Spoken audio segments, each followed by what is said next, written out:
বঙ্গবন্ধুর প্রতিকৃতিতে শেখ হাসিনার শ্রদ্ধা, মন্ত্রিসভায় থাকতে পারে বড় চমক, বললেন ওবায়দুল কাদের।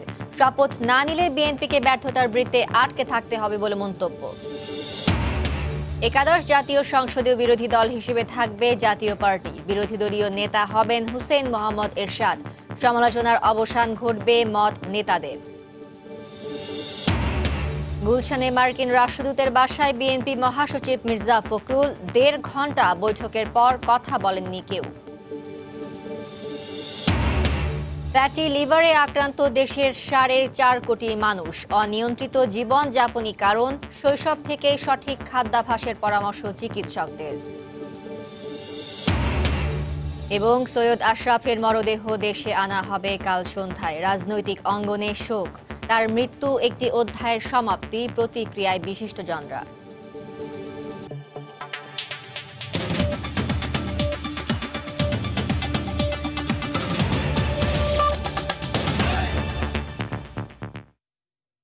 সময় সংবাদের সঙ্গে আছি আমি ফারজানা মুমু।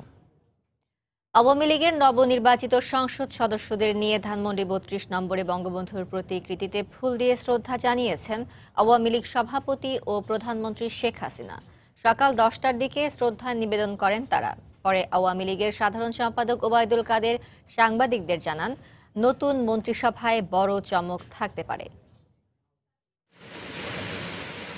একাদশ জাতীয় সংসদ নির্বাচনে নিরঙ্কুশ বিজয়ের পর বৃহস্পতিবার শপথ নেন নবনির্বাচিত সংসদ সদস্যরা। শুক্রবার সকালে দলীয় নেতাকর্মীদের নিয়ে ধানমন্ডি ৩২ নম্বরে আসেন আওয়ামী লীগ সভাপতি শেখ হাসিনা। জাতির পিতা বঙ্গবন্ধু শেখ মুজিবুর রহমানের প্রতিকৃতিতে ফুল দিয়ে শ্রদ্ধা নিবেদন করেন প্রধানমন্ত্রী। পরে আওয়ামী লীগ থেকে নবনির্বাচিত সংসদ সদস্যদের সঙ্গে নিয়ে দলীয় প্রধান হিসেবে বঙ্গবন্ধুর প্রতিকৃতিতে ফুল দেন সভাপতি। সেখানে বেশ কিছুক্ষণ সময় অবস্থান করেন তারা। এরপরে সাংবাদিকদের সঙ্গে কথা বলেন দলের সাধারণ সম্পাদক ওবায়দুল কাদের। বিপুল জয়ের পর নতুন মন্ত্রিসভায় বড় চমক থাকতে পারে বলে জানান তিনি। সংসদে যোগ না দিয়ে বিএনপিকে ব্যর্থতার বৃত্তে আটকে থাকতে হবে বলেও মন্তব্য করেন ওবায়দুল কাদের। সরকারের পক্ষ থেকেও আমি আমন্ত্রণ করেছিলাম, তাদেরকে অনুরোধ করেছিলাম যে জনগণের রায়কে অসম্মান করা উচিত নয়। জনগণ যে রায় দিয়েছে, যেটুকু রায় দিয়েছে, এটা তাদের সম্মান করা উচিত।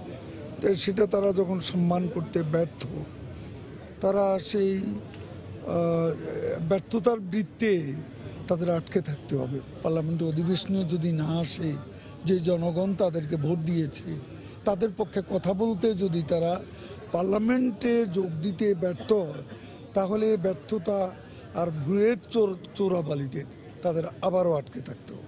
আওয়ামী লীগ নবীন প্রবীণের সমন্বয়ে, এক্সপেরিয়েন্স আর এনার্জির সমন্বয়ে আওয়ামী লীগের পথ চলা, তবে বিশাল জয়ের সঙ্গে বিশাল চমকও থাকতে পারে। এছাড়া অতীতের ভুল থেকে বিএনপিকে শিক্ষা নেওয়ার পরামর্শ দেন আওয়ামী লীগের সাধারণ সম্পাদক।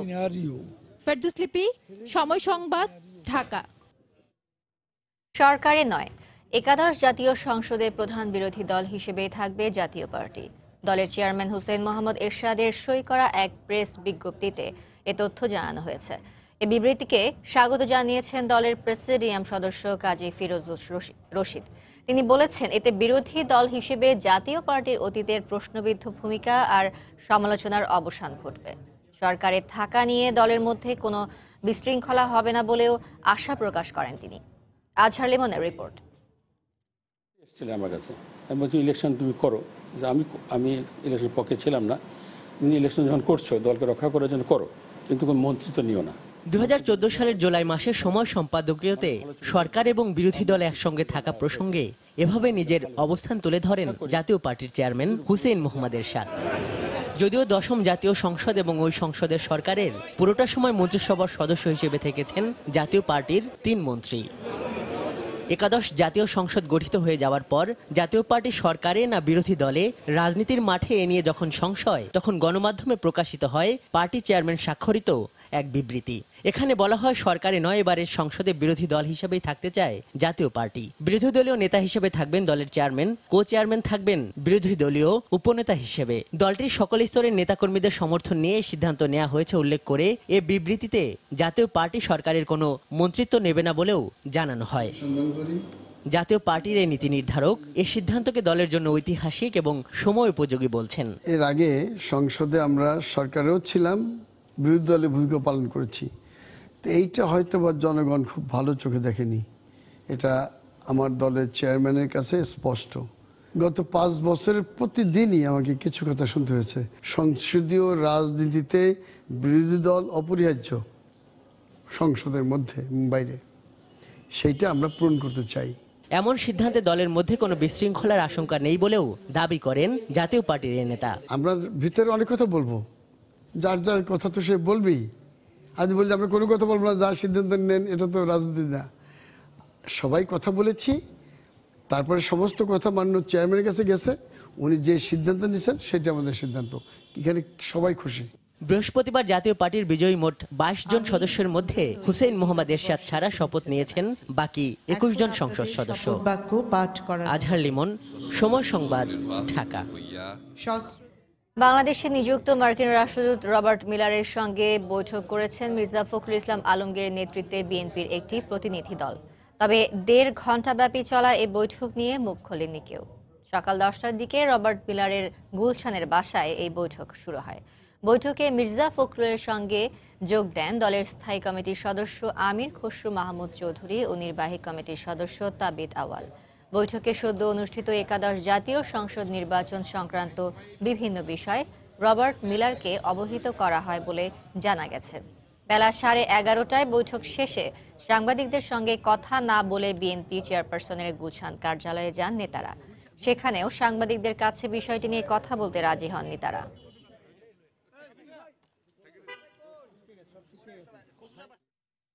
একাদশ জাতীয় সংসদ নির্বাচনকে বড় প্রহসন ও প্রতারণা বললেন বিএনপির সিনিয়র যুগ্ম মহাসচিব রুহুল কবির রিজভী। দুপুরে নয়াপল্টনে সংবাদ সম্মেলনে তিনি বলেন, জনতার আদালতে একদিন এর বিচার হবে। ইসি শুধু যে কিছুই করেনি তা নয়, তারা সকল আদেশ নিয়ম এভাবে জারি করেছে যেন এসব কিছু নির্বিঘ্নে ও নিখুঁতভাবে করা যেতে পারে। নির্বাচনের দিনের পূর্বের কয়েক সপ্তাহে বিরোধী দলের মিছিলে হামলা করা হয়েছে, আহত করা হয়েছে, মাইক কেড়ে নেওয়া হয়েছে, নির্বাচন প্রচারণার অফিস ভাঙচুর করা হয়েছে, পুলিশ ডাকলে পুলিশ আক্রান্তদের গ্রেপ্তার করেছে, মামলা দিয়েছে। সময় সংবাদে আরো থাকছে, নানা সমস্যায় জর্জরিত দেশের সরকারি স্বাস্থ্যসেবা, দক্ষ জনবলের অভাবে দুর্ভোগে লাখ লাখ রোগী, সংকট সমাধানে আশ্বাস স্বাস্থ্যমন্ত্রীর।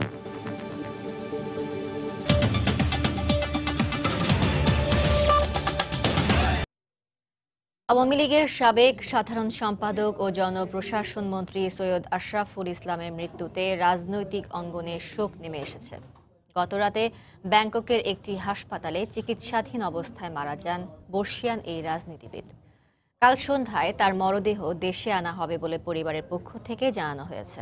তার মৃত্যুতে শোক জানিয়েছেন রাষ্ট্রপতি মোহাম্মদ আব্দুল হামিদ, প্রধানমন্ত্রী শেখ হাসিনা, স্পিকার শিরিন শারমিন চৌধুরী সহ রাজনীতিবিদ, গণমাধ্যম ব্যক্তিত্ব সহ বিভিন্ন শ্রেণী পেশার মানুষ।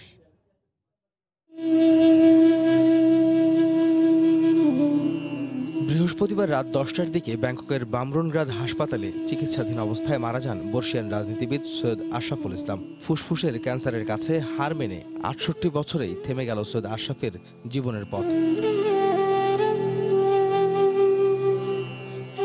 হাসপাতাল থেকে সদ্য সমাপ্ত একাদশ জাতীয় সংসদ নির্বাচন করে সৈয়দ আশরাফ কিশোরগঞ্জ 1 আসনে নৌকা প্রতীকে বিজয়ী হন। নির্বাচনের আগে আওয়ামী লীগ সভাপতি শেখ হাসিনা স্বয়ং সৈয়দ আশরাফের জন্য ভোট চেয়েছিলেন। অসুস্থতার কারণে বৃহস্পতিবার জাতীয় সংসদে নির্বাচিতদের শপথ গ্রহণ অনুষ্ঠানে উপস্থিত হতে পারেননি তিনি। সময় চেয়ে তার একটি চিঠি স্পিকারের কাছে জমা দেওয়া হয় গত বুধবার। সৈয়দ আশরাফের মৃত্যুর খবর পেয়ে রাজধানীর বেইলি রোডের বাসায় ছুটে যান রাজনীতিবিদ সহ স্বজনরা, সান্ত্বনা দেন শোক সন্তপ্ত পরিবারকে। সৈয়দ আশরাফের ভাই সৈয়দ আশফাকুল ইসলাম জানিয়েছেন, শনিবার সন্ধ্যায় ঢাকায় পৌঁছবে সৈয়দ আশরাফের মরদেহ। সবকিছু মাননীয় প্রধানমন্ত্রী ঠিক করবেন এবং দল ঠিক করবেন, কোথায় কি হবে না হবে হয়তো উনি সবকিছু ঠিক করবেন, কারণ উনি তো আমাদের পরিবারের গার্জিয়ান। আমাদের তো চাচাও মারা গেল, বাপও চাচারও মারা মারলো, বাপও মারা গেল, চাচিও নাই, মাও নাই। আমার বাপ চাচার 2 ভাই, গার্জিয়ান বলতে বড় ভাই আছেন, আমার তো বড় ভাইও নাই। সৈয়দ আশরাফের মৃত্যুর খবর ছড়িয়ে পড়ার সঙ্গে সঙ্গে শোকাবহ এক পরিবেশের সৃষ্টি হয়। তার দীর্ঘদিনের রাজনৈতিক সহযোদ্ধারা ছাড়াও শোক জানান বিভিন্ন অঙ্গনের মানুষ। একজন নির্মোহ রাজনীতিবিদদের এমন চলে যাওয়া মেনে নিতেই পারছেন না কেউই। বাংলাদেশের রাজনীতির একজন অত্যন্ত পরিচ্ছন্ন মানুষ, যেটা আপনি বলেন, সাধারণত এই ক্যাটাগরির রাজনীতিবিদ আমরা সাধারণত দেখি না। 1/11-এর সময় যদি বলি, যখন একেবারে রাজনৈতিক নেতৃত্ব চরম একটি সংকটের মধ্যে, সে সময়ও তিনি দলের হাল ধরেছিলেন। তিনি একটু ডিফারেন্ট পলিটিশিয়ান ছিলেন। আমাদের গতানুগতিক ধারার যে রাজনীতিবিদ, তার একটু প্রচার বিমুখ। আমার কর্মজীবনে আমি অনেকের সাথে কাজ করেছি, মন্ত্রীদের অনেকের সাথে। তার মতো এত বিনয়ী, এত ভদ্র সজ্জন মন্ত্রী আমি দেখিনি। সামাজিক যোগাযোগ মাধ্যমে বর্ষিয়ানি রাজনীতিবিদের মৃত্যুতে শোক জানিয়েছেন অনেকেই। তারা বলছেন সৈয়দ আশরাফের মৃত্যু একটি অধ্যায়ের সমাপ্তি। আহমেদ সালেহীন, সময় সংবাদ, ঢাকা। এদিকে আওয়ামী লীগের বর্ষিয়া নেতা সৈয়দ আশরাফুল ইসলামের মৃত্যুতে শোক নেমে এসেছে কিশোরগঞ্জে। শোকাহত দলীয় নেতাকর্মী সহ সর্বস্তরের মানুষ। কিশোরগঞ্জ প্রতিনিধি নূর মোহাম্মদের পাঠানো তথ্য ছবি নিয়ে রিপোর্ট। কিশোরগঞ্জ শহরের এখানে সেখানে ঝুলছে নির্বাচনী পোস্টার, ব্যানার, ফেস্টুন। এই তো সেদিন তিনি বিজয়ী হলেন বিপুল ভোটে। এখনো শেষ হয়নি আনন্দের রেশ। এরই মধ্যে শোকের ছায়া পুরো শহর জুড়ে। প্রিয় নেতা সৈয়দ আশরাফকে হারিয়ে শোকাহত কিশোরগঞ্জবাসী। একাদশ সংসদ নির্বাচনে জয়ী হলেও শপথ গ্রহণের আগেই প্রিয় নেতার মৃত্যু মেনে নিতে পারছেন না স্থানীয় নেতাকর্মীরা। প্রিয়জনের মৃত্যুতে শোকে মুহ্যমান আত্মীয় স্বজনও। হতভম্বই। কিছুদিন আগে তার ওয়াইফ মারা গেছে, আমরা আরো ওই সময় কষ্ট হয়েছে, এখন ভীষণ কষ্টে আমরা কষ্টে আছি। সৈয়দ আশরাফই একমাত্র ব্যক্তি যিনি শেখ হাসিনার পক্ষে সারা দেশে আওয়ামী লীগের জনমত তৈরি করেছিলেন। কিশোরগঞ্জের সাধারণ মানুষ, প্রান্তিক জনগোষ্ঠী তাকে হৃদয় থেকে ভালোবাসতেন। আল্লাহ যেন কবর সহ প্রত্যেকটা মঞ্জিলে তাকে যেন আল্লাহ শান্তিময় করে দেয়। প্রিয় নেতার আদর্শ বুকে ধারণ করে দেশের উন্নয়নে সবাইকে কাজ করার আহ্বান জেলা আওয়ামী লীগ নেতাদের। আশরাফ সাহেবের মৃত্যুতে প্রধানমন্ত্রী শেখ হাসিনা আমি মনে করি সাংঘাতিকভাবে ক্ষতিগ্রস্ত হয়েছেন। সংকট মুহূর্তে তিনি সবসময় পাশে থাকতেন। জাতি, ধর্ম, বর্ণ নির্বিশেষে তিনি সকলের একজন প্রিয় পাত্র ছিলেন এবং প্রিয় নেতা ছিলেন। 1996 সাল থেকে টানা 5 বার কিশোরগঞ্জ 1 আসন থেকে সংসদ সদস্য নির্বাচিত হন সৈয়দ আশরাফুল ইসলাম। সময় সংবাদ, কিশোরগঞ্জ। রাজনীতির চলতি ধারার সম্পূর্ণ বিপরীত মেরুতে অবস্থান ছিল সৈয়দ আশরাফুল ইসলামের। দীর্ঘ রাজনৈতিক জীবনে তার বিরুদ্ধে স্বজনপ্রীতি, দুর্নীতির অভিযোগ কখনোই শুনেননি কেউ। এমনকি কথাবার্তাতেও ছিলেন পরিমিত। পারিবারিকভাবে আওয়ামী লীগের হাত ধরে বেড়ে ওঠা সৈয়দ আশরাফ বঙ্গবন্ধুর আদর্শ বুকে ধারণ করে আওয়ামী লীগকে সামলেছেন বহু দুর্যোগে, দুর্বিপাকে। তার কিছু অংশ জানাচ্ছেন আতিকুর রহমান তমাল।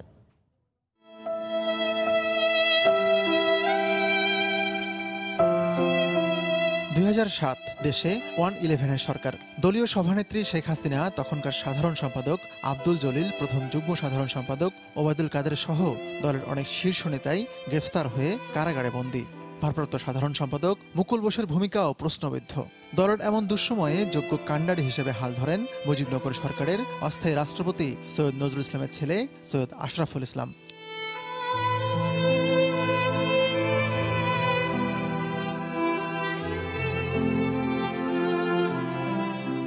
সেই থেকে সৈয়দ আশরাফের দৃঢ়তায় ভরসা পায় আওয়ামী লীগ।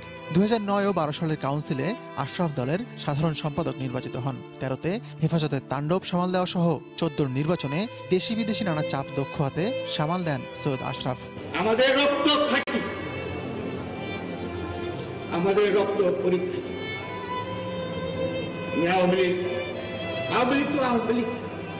আমি একটা দল কোনোদিনই ভাবি না, আওয়ামী লীগকে ভাবছি একটা অগ্রগতি। গুণী এই রাজনীতিবিদের জন্ম 1952 সালের 1 জানুয়ারি ময়মনসিংহে। যোগ্য পিতার আদর্শ সন্তান সৈয়দ আশরাফের নামে কখনোই কেউ দুর্নীতির অভিযোগ তুলতে পারেনি। ছাত্রজীবন থেকেই রাজনীতিতে সক্রিয় সৈয়দ আশরাফ ময়মনসিংহ জেলা ছাত্রলীগের সাধারণ সম্পাদক ও কেন্দ্রীয় ছাত্রলীগের প্রচার সম্পাদকের দায়িত্ব পালন করেন। 75-এ সৈয়দ নজরুল ইসলাম সহ জাতীয় 4 নেতার নির্মম হত্যাকাণ্ডের পর যুক্তরাজ্যে চলে যান সৈয়দ আশরাফ। সেখানে তিনি যুক্তরাজ্য আওয়ামী লীগকে সংগঠিত করায়ও গুরুত্বপূর্ণ ভূমিকা রাখেন। এই একটা সুযোগ ভোটারদের, জনগণের যে বিএনপির হত্যাযোগ্যকে না বলা, জামাতকে না বলা। 96 দেশে ফিরে কিশোরগঞ্জ সদর আসন থেকে প্রথমবার সংসদ সদস্য নির্বাচিত হন তিনি। এরপর 2001, 8 ও 14 সালের নির্বাচনেও নিরঙ্কুশ জয় পান আশরাফ। হাসপাতাল থেকে এবারও অংশ নেন নির্বাচনে। তার প্রিয় কিশোরগঞ্জবাসী তাকে ফেরাননি, নির্বাচিত করেন এবারও। বঙ্গবন্ধুকে আমরা রক্ষা করতে পারি, কিন্তু দ্বিতীয়বার যাতে সেই অ্যাক্সিডেন্ট না হয়। ক্যান্সারের কাছে পরাজিত হয়ে তিনি যেখানেই যান না কেন, বাংলাদেশ আওয়ামী লীগে সৈয়দ আশরাফ থাকবেন স্বমহিমায়। আতিকুর রহমান তমাল, সময় সংবাদ, ঢাকা।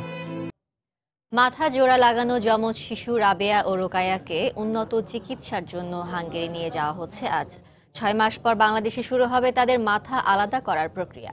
প্রধানমন্ত্রী শেখ হাসিনার আর্থিক সহায়তায় শিশু দুটির চিকিৎসা শেষ পর্যন্ত চালিয়ে নেওয়া হবে বলে জানান স্বাস্থ্যমন্ত্রী মোহাম্মদ নাসিম। ওদের হাসি কান্না, অনুভূতি, আবেগ কিংবা খুনসুটি সবই আলাদা, কিন্তু মাথা দুটো এক করে পৃথিবীতে এসেছে ওরা, যার ভারে ফুটফুটে চঞ্চল মেয়ে দুটির পরিবার আজ ভারাক্রান্ত। পরপর দুটি সফল অপারেশনে আলাদা করা হয় রাবেয়া রোকায়ার প্রধান রক্তনালী। এবার উন্নত চিকিৎসার জন্য বিদেশ পাঠানোর পালা। শুক্রবার রাতে পরিবারের সঙ্গে একজন চিকিৎসক সহ বাচ্চা দুটিকে পাঠানো হচ্ছে হাঙ্গেরিতে। সেখানে চিকিৎসার পর আবারও মাথা জোড়া লাগানো অবস্থাতেই দেশে ফিরিয়ে আনা হবে তাদের। আনুমানিক 6 মাস পর বাংলাদেশেই শুরু হবে রাবেয়া রোকায়ার মাথা আলাদা করার প্রক্রিয়া। দুইটা স্টেজ এখানে হইতে, এবং থার্ড স্টেজ সেটা হচ্ছে ওদের মাথার মধ্যে বেলুনের মতো কিছু জিনিস ঢুকে চামড়াটাকে বড় করা। কারণ যখন বাচ্চার মাথা দুইটা সেপারেট করা হয় তখন একটা বিরাট গ্যাপ হয়ে যায়, সেটা বন্ধ করতে হবে। ঢাকা মেডিকেল কলেজের বার্নিনিতে আয়োজিত এই সংবাদ সম্মেলনে রাবেয়া রোকায়ার বাবা মায়ের হাতে প্রধানমন্ত্রীর পক্ষ থেকে অনুদান তুলে দেন স্বাস্থ্যমন্ত্রী মোহাম্মদ নাসিম। কৃতজ্ঞতা এবং ধন্যবাদ জানাই মাননীয় প্রধানমন্ত্রীকে, যিনি আমার এই অসহায় বাচ্চাদের চিকিৎসার সুব্যবস্থা করেছেন। ভালোভাবে ফিরে আসুক, সুস্থ হয়ে যেন আমার আপনার সন্তানের মধ্যে যেন ঘুরে বেড়াতে পারে, খেলতে পারে, এটা আমরা সবাই কামনা করি। আমি সবাই আশা করব হাঙ্গেরি এবং আমাদের বাংলাদেশের চিকিৎসকরা সবাই মিলে এদেরকে সুস্থ জীবন ফিরে দেবে আল্লাহর রহমতে। চিকিৎসকদের দেওয়া তথ্য মতে এ ধরনের চিকিৎসা সফল হওয়ার হার মাত্র 20%। তবু রাবেয়া রোকায়া ফিরে পাবে স্বাভাবিক জীবন, এমন আশা সবার। বেলায়েত হোসাইন, সময় সংবাদ, ঢাকা। দেশের প্রায় 4.5 কোটি মানুষ ফ্যাটি লিভারে আক্রান্ত। কায়িক শ্রমের অভাব এবং চর্বিযুক্ত খাবারে অভ্যস্ত হওয়ায় উচ্চবিত্ত, গ্রামীণ নারী ও স্থূল মানুষের এই রোগে আক্রান্তের হার সবচেয়ে বেশি। সরকারি বেসরকারি গবেষণা বলছে, এখন পর্যন্ত কার্যকরী প্রতিষেধক তৈরি না হওয়ায় আক্রান্তের একটি অংশ লিভার সিরোসিস, লিভার ক্যান্সার সহ নানা মরণ ব্যাধিতে আক্রান্ত হচ্ছেন। তাই চিকিৎসকদের পরামর্শ শৈশব থেকেই সঠিক খাদ্যাভ্যাস এবং নিয়মতান্ত্রিক জীবনযাপনে। মোহাম্মদ শাহিনের ছবিতে দেখুন মুজাহিদ শুভর রিপোর্ট। ষাটোর্ধ্ব জহুরা বেগম পেটে পানি বেড়ে যাওয়ায় উন্নত চিকিৎসার আশায় কুমিল্লা থেকে বিএসএমএমইউতে এসে চিকিৎসা নিচ্ছেন। ডায়াবেটিসের সাথে লিভারে ফ্যাট জমায় লিভার সিরোসিসে আক্রান্ত হয়েছেন বলে জানিয়েছেন চিকিৎসক। এই সিরোসিস থেকে পরবর্তীতে আবার কিছু কিছু ক্ষেত্রে দেখা যায় 20% বা 25% কেসে দেখা যায় সিরোসিস থেকে ক্যান্সার হয়ে যায়। ব্যথা হয়, পায়ে জোর পাই না, হ্যাঁ, এবং সিরিজ হয়ে গেছে আমার। পেট ব্যথা করে, পিঠটা ব্যথা করে, আর এই আত্মাটি ব্যথা করে। ডাক্তারের পরামর্শ অনুযায়ী নিয়মিত ব্যায়াম করা, খাদ্য অভ্যাস পরিবর্তন, যেমন চর্বি জাতীয় খাবার যত কম খাইয়া পারা যায় ততই ভালো। বঙ্গবন্ধু শেখ মুজিব মেডিকেল বিশ্ববিদ্যালয়ের বেশ কয়েকটি গবেষণায় দেখা যায় 45 থেকে 54 বছর বয়সী গ্রামীণ জনগোষ্ঠীর মধ্যে এই হার বেশি হলেও নারীদের মধ্যে তা সর্বোচ্চ। পর্যায়ক্রমে স্থূলদের মধ্যে 63.55% এবং উচ্চ আয়ের মানুষের মধ্যে 50.38% ফ্যাটি লিভারে আক্রান্ত। মূল কারণ কি? ডায়াবেটিস, থাইরয়েড, ফ্যাট জমতে জমতে জমতে জমতে লিভার সেলগুলা তখন কার্যক্ষমতা হারাইতে থাকবে। চিকিৎসা নিলে পরে যখন এটা নর্মাল হয়ে গেল, থাইরয়েড নর্মাল, ডায়াবেটিস নর্মাল, তাহলে আস্তে আস্তে ফ্যাটগুলি কমে যেতে পারবে। আক্রান্ত 4.5 কোটির অন্তত 1.5 থেকে 2 কোটি ক্ষতিকর ফ্যাটি লিভারে আক্রান্ত। বিশেষজ্ঞরা আশঙ্কা করছেন আক্রান্তরা এখনই নিয়মিত ব্যায়াম, খাদ্যাভ্যাস পরিবর্তন এবং নিজেদের শরীরের ওজন না কমালে আগামী 10 থেকে 15 বছরের মধ্যে দীর্ঘস্থায়ী লিভার রোগে আক্রান্ত হবেন। পাশাপাশি এদের অধিকাংশই আবার মৃত্যুর সহজ শিকারে পরিণত হবেন। এই যে ক্ষতিকর ফ্যাটি লিভার, এটাকে বলা হয় ন্যাশ। ফ্যাটি লিভার জনিত হেপাটাইটিস, যাদের ফ্যাটি লিভার জনিত হেপাটাইটিস হয় সেখান থেকে সিরোসিস এবং লিভার ক্যান্সার হতে পারে। বসে থাকা এবং ক্যালোরি খরচ না হওয়ার কারণে এই ফ্যাটি লিভারের প্রবণতাটা মারাত্মকভাবে আমাদের দেশে বেড়েছে। প্রায় সব বয়সীরা আক্রান্ত হলেও বয়স বৃদ্ধির সঙ্গে এর ব্যাপকতা বাড়তে থাকে। আশঙ্কাজনকভাবে বাড়তে থাকা রোগটি প্রতিরোধে জাতীয় পর্যায়ে নীতি গ্রহণের জোর তাগিদ বিশেষজ্ঞদের। মুজাহিদ শুভ, সময় সংবাদ, ঢাকা। উদ্বোধনের পর এক যুগ পেরিয়ে গেলেও এখনো পুরোপুরি চালু হয়নি ময়মনসিংহ সদরের চরাঞ্চলে নির্মিত 20 শয্যার পরাণগঞ্জ হাসপাতালে। নিয়োগ দেওয়া হয়নি প্রয়োজনীয় চিকিৎসক ও জনবল। ব্যবহার না হওয়ায় নষ্ট হচ্ছে যন্ত্রপাতি। কাগজে কলমে 5 জন চিকিৎসক থাকলেও আসেন একজন। সিভিল সার্জন জানালেন, বহির্বিভাগ চালু থাকলেও চেষ্টা করেও ইনডোর সেবা চালু করা যাচ্ছে না। হোসেন আলীর তোলা ছবিতে হারুনুর রশিদের রিপোর্ট। চরাঞ্চলের মানুষের চিকিৎসা সেবা নিশ্চিত করতে 2006 সালে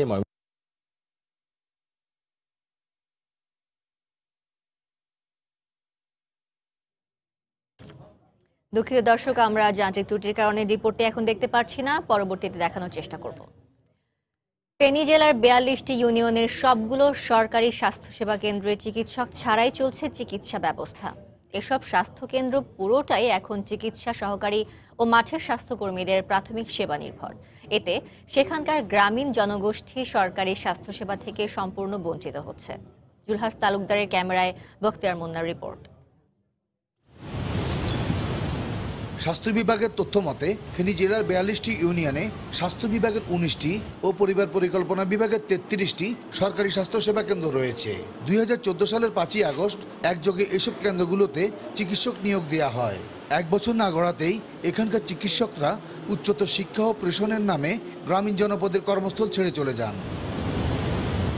সেই থেকে এসব কেন্দ্র অনিরাপদ, অস্বাস্থ্যকর পরিবেশ, লোকবল, চিকিৎসা সরঞ্জাম ও ওষুধ সহ নানা সংকটের বোঝায় মাথা নিয়ে ধুকে ধুকে চলছে।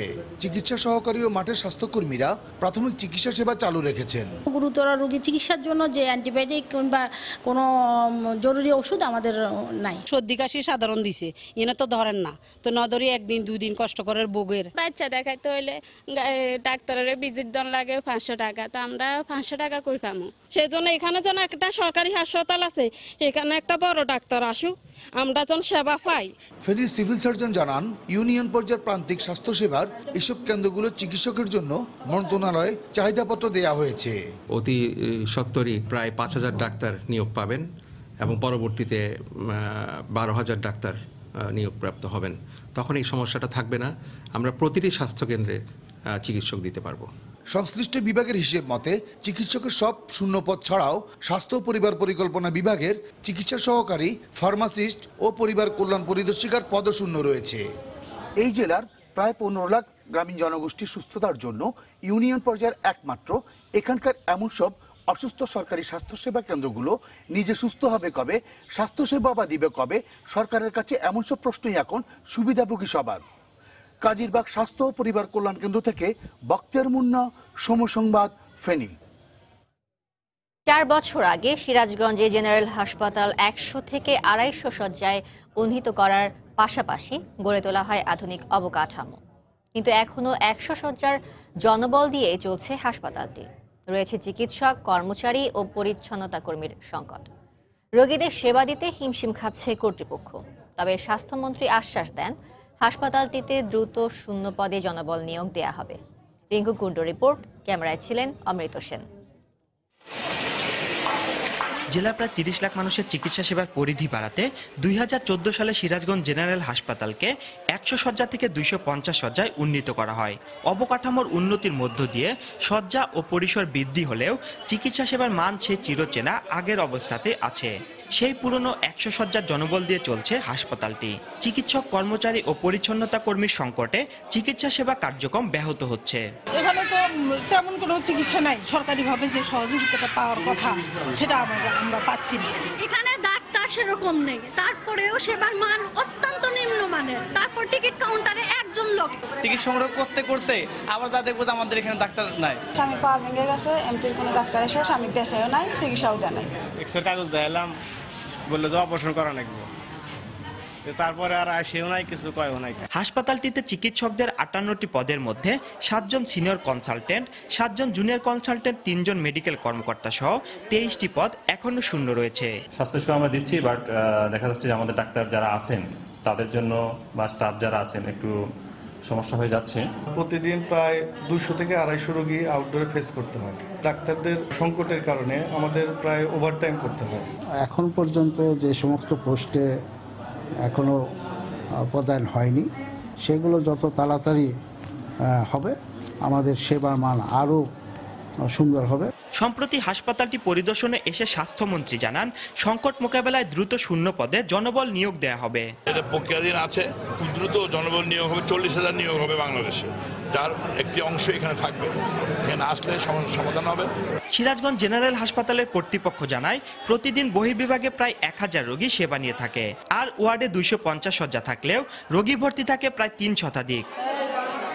রিঙ্কু কুণ্ডু, সময় সংবাদ, সিরাজগঞ্জ। শীতের দাপটে বিপর্যস্ত হয়ে পড়েছে উত্তরের স্বাভাবিক জীবনযাত্রা। আজ পঞ্চগড়ের তেঁতুলিয়ায় সর্বনিম্ন তাপমাত্রা 5.8 ডিগ্রি সেলসিয়াস রেকর্ড করা হয়েছে। পঞ্চগড়ে ভোর থেকে ঘন কুয়াশায় ঢাকা থাকে চারদিক। ঠান্ডা বাতাস ও কনকনে শীতে প্রয়োজন ছাড়া ঘর থেকে বের হচ্ছেন না কেউ। রাস্তার পাশে খড়কুটো জ্বালিয়ে শীত নিবারণের চেষ্টা করছেন হতদরিদ্ররা।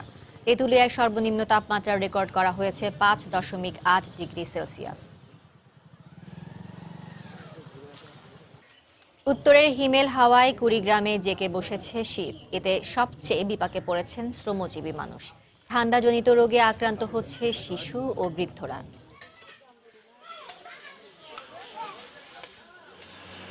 দিনাজপুরেও ঘন কুয়াশায় দুর্ঘটনা এড়াতে হেডলাইট জ্বালিয়ে চলাচল করে যানবাহন। তীব্র শীতে বিপর্যস্ত জেলার স্বাভাবিক জীবনযাত্রা।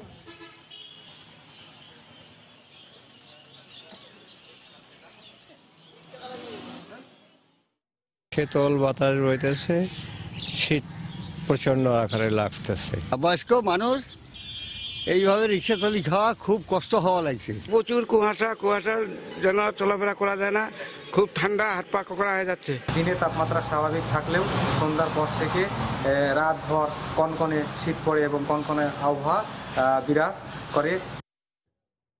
দেখছেন সময় সংবাদ। আরএফএল এর রেইনবো পেইন্টস জাদুই জানে। রেইনবো পেইন্টস, ছড়াও জীবনের রং। প্রতিষ্ঠার 47 বছরে রাষ্ট্রীয় উড়োজাহাজ সংস্থা বিমান বাংলাদেশ এয়ারলাইন্সের যাত্রী ও সেবার মান বাড়লেও কমেছে রুট। 52টি দেশের সঙ্গে বাংলাদেশের বিমান চলাচল চুক্তি থাকলেও বর্তমানে মাত্র 15টি আন্তর্জাতিক রুটে ফ্লাইট পরিচালনা করছে সংস্থাটি। বিশেষজ্ঞরা বলছেন, সঠিক পরিকল্পনা ও ব্যবস্থাপনার দুর্বলতার কারণে কাঙ্ক্ষিত অবস্থানে যেতে পারেনি বিমান। তবে চলতি বছরেই বহরে অত্যাধুনিক প্রযুক্তির আরও 2টি ড্রিমলাইনার সহ 4টি উড়োজাহাজ যুক্ত হলে 4টি নতুন রুটে যাত্রার প্রত্যাশা বিমানের। বিস্তারিত জানাচ্ছেন হাজেরা শিউলি। বিমান বাহিনী থেকে পাওয়া DC-3 উড়োজাহাজ দিয়ে 1972 সালে 4 জানুয়ারি যুদ্ধ বিধ্বস্ত দেশে যাত্রা শুরু হয়েছিল বাংলাদেশ বিমানের। 80-র দশক থেকে উড়োজাহাজ বাড়তে থাকলে পর্যায়ক্রমে এশিয়া, ইউরোপ ও আমেরিকার 26টি আন্তর্জাতিক গন্তব্যে পাখা মেলে বিমান। যদিও রাজনৈতিক বিবেচনায় ফ্লাইট পরিচালনা ও বেশি মূল্যে উড়োজাহাজ লিজ নেয় ক্রমাগত লোকসানে বন্ধ হয়ে যায় অধিকাংশ রুট। বহরের নতুন প্রযুক্তির উড়োজাহাজ সংযোজন করে গেল 4 বছরে আবারও লাভের ধারায় ফিরেছে সংস্থাটি। তবে সেবার পরিসর বাড়াতে নতুন রুট বাড়ানোর পাশাপাশি বিদেশি এয়ারলাইন্সের সঙ্গে প্রতিযোগিতায় টিকে থাকতে বিমানের বোর্ড সদস্যদের কার্যকর ভূমিকা রাখা প্রয়োজন বলে মনে করেন বিশেষজ্ঞরা। বিমানের কার্গো অপারেশনস বিল্ড আপ করতেই হবে, ডেস্টিনেশনস বাড়াতে হবে, চায়নাতে যেতে হবে, ইউরোপিয়ান ডেস্টিনেশনসগুলো খুলে ওইভাবে নেটওয়ার্কিংটা করতে হবে। অন্যান্য এয়ারলাইনের সাথে কম্পিট করতে গেলে যে সুবিধাগুলো দেয়া হয়, এইসব ব্যাপারে বিমান বোর্ডের অবদান রাখতে হবে যেন বিমানের জন্য একটা লেভেল প্লেইং ফিল্ড থাকে। নতুন বছরে চীনের গুয়াংজু ও শ্রীলঙ্কার কলম্বো সহ নতুন 4টি ও বন্ধ হয়ে যাওয়া বেশ কিছু রুটে ফ্লাইট চালুর কথা জানায় বিমান। এই 4টি উড়োজাহাজ আমাদের বহরে যুক্ত হওয়ার ফলে আমাদের ফ্লিট ক্যাপাসিটি যেমন বাড়বে, একই সঙ্গে আমাদের নেটওয়ার্কটা এক্সপ্যান্ড করার পরিকল্পনা রয়েছে। প্রথমেই আমরা যেতে চাই চীনের হুয়াংজুতে, আমরা সৌদি আরবের চতুর্থ গন্তব্যে যেতে চাই, সেটি হলো মদিনা, শ্রীলঙ্কার রাজধানী কলম্বো এবং মালদ্বীপের রাজধানী মালেতে ফ্লাইট পরিচালনা করবার। বর্তমানে প্রায় 10,000 কোটি টাকারও ঋণের ভারে ভারাক্রান্ত বিমান। এই প্রেক্ষাপটে ক্রমবর্ধমান যাত্রী চাহিদার সাথে সঙ্গতি রেখে বহরে উড়োজাহাজ বাড়াতে সরকারের কাছে মূলধন চেয়েছে সংস্থাটি। বহরে উড়োজাহাজ সংখ্যা বাড়াতে গেলে আমাদের ঋণের যে পরিমাণটা সেটা আমার দিনে দিনে বেড়ে যাচ্ছে। ঋণের অনুপাতটি সহনীয় পর্যায়ে রাখবার জন্য আমাদের মূলধনের যোগান প্রয়োজন। যেহেতু বিমান সরকারি মালিকানাধীন প্রতিষ্ঠান, অর্থাৎ সংশ্লিষ্ট মন্ত্রণালয়কে আমরা এই বিষয়ে অবহিত করেছি। 47 বছরে মোট 5,70 লাখ যাত্রী পরিবহন করেছে বিমান। এক সময়ে আন্তর্জাতিক রুটে মোট যাত্রীর 50% বাংলাদেশ বিমান পরিবহন করলেও বর্তমানে করছে 23% যাত্রী। হাজিরের শিউলি, সময় সংবাদ, ঢাকা। সাভারে বালু বোঝাই ট্রাক চাপায় নারী সহ 2 জন নিহত হয়েছেন। আহত হয়েছেন অন্তত 3 জন। ভোরে টঙ্গী আশুলিয়া ইপিজেড সড়কে এই দুর্ঘটনা ঘটে। প্রত্যক্ষদর্শীরা জানান, বালু বোঝাই দ্রুতগামী একটি ট্রাক আশুলিয়া থেকে বাইপাইল যাচ্ছিল। পথে ইটখোলা এলাকায় ট্রাকটি নিয়ন্ত্রণ হারিয়ে সড়কের পাশে থাকা রিকশা ও পথচারীদের চাপা দেয়। এতে ঘটনাস্থলে রিকশা চালকের মৃত্যু হয়। আহত অবস্থায় 4 জনকে উদ্ধার করে স্থানীয় নারী ও শিশু স্বাস্থ্য কেন্দ্রে ভর্তি করেন এলাকাবাসী। পরে সেখানে মৌসুমী আক্তার নামে এক নারীকে মৃত ঘোষণা করেন চিকিৎসক। এই ঘটনায় ঘাতক ট্রাকটি জব্দ করা গেলেও চালক পালিয়ে গেছে। এক সাইডে দাঁড় করে ছিল, পরে বালু ধাক্কা দিচ্ছে, পেছন থেকে ধাক্কা দিচ্ছে। ধাক্কা দেওয়ার পরে আমার ভাই আবার চিপ শব্দ শুনে আবার দৌড় পাচ্ছে। আয়া দেখে গাড়ির নিচে আমার ভাবি, আর এবারে সাইডে তাও ব্যথা পাইছে, আঘাত পাইছে। ঝিনাইদহে নিখোঁজের পর 3য় শ্রেণীর এক শিক্ষার্থীর লাশ উদ্ধার করেছে পুলিশ। সকালে সদর উপজেলার মুরারিদহ এলাকা থেকে তার লাশ উদ্ধার করা হয়। পুলিশ জানায়, গতকাল সন্ধ্যায় নিখোঁজ হয় স্থানীয় শহীদুল শেখের ছেলে বিল্লাল হোসেন। রাতভর খোঁজাখুঁজির পরও তার সন্ধান না পাওয়ায় বিষয়টি পুলিশকে জানানো হয়। আজ সকালে স্থানীয় একটি কলা বাগানে বিল্লালের লাশ দেখতে পেয়ে থানায় খবর দেয়া হয়। ঘটনাস্থল থেকে লাশ উদ্ধার করে ময়নাতদন্তের জন্য জেলা সদর হাসপাতাল মর্গে পাঠায় পুলিশ। বিল্লাল মুরারিদহ সরকারি প্রাথমিক বিদ্যালয়ের 3য় শ্রেণীর শিক্ষার্থী ছিলেন। তাকে শ্বাসরোধ করে হত্যা করা হয়েছে বলে ধারণা করছে পুলিশ।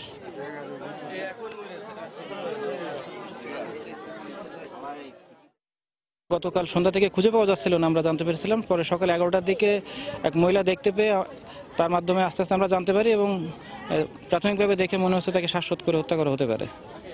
কি কারণে হত্যা করেছে তা কি বোঝা যাচ্ছে? মানে এমন কোনো অ্যাঙ্গেল আমরা এখনো পাই নাই। তার বাচ্চাদের সঙ্গে কি শত্রুতা থাকবে, তারপর আমরা তদন্ত করে দেখছি।